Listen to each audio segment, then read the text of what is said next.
Europe যাওয়ার জন্য টাকা দিয়ে কারা কারা মার খেয়েছেন? আমিও সেই কাতারে সামিল হয়েছি।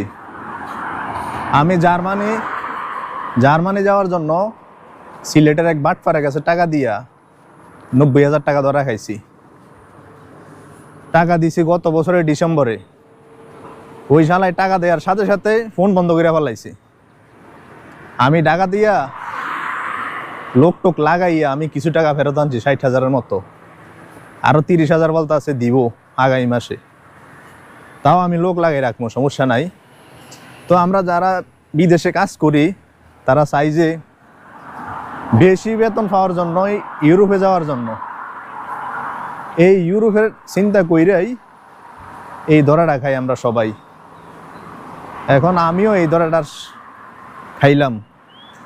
যারা সাধারণত মিডিল ইস্টে আছে, মালয়েশিয়াতে বা মিডিল ইস্টে থাকে, তারা আমরা চাই যে ইউরোপে যাওয়ার জন্য, টাকা একটু বেশি ইনকাম করার জন্য। কিন্তু বেশি ইনকাম করতে যাইয়া পুরো টাকাটাই মার খাই। প্রায় 100 জন জমা দিলে ইউরোপ যাওয়ার জন্য, এর মধ্যে প্রায় 90 জনের টাকাটা মার খায়। শুরুতে যে টাকাটা জমা দেয় 50,000 বা 1 লাখ টাকা, 90 জনে মার খায় প্রায়।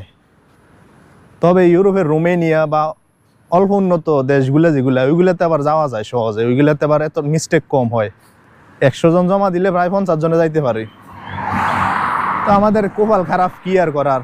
টাকা দিয়ে দিয়া আমরা খালি মাইরে খামু। কারণ আমরা হচ্ছে এমন দেশ যেটার ভিতরে কাজের কোনো সুযোগ নেই। বাধ্য হয়ে আমরা বিদেশ যাইতে হয়।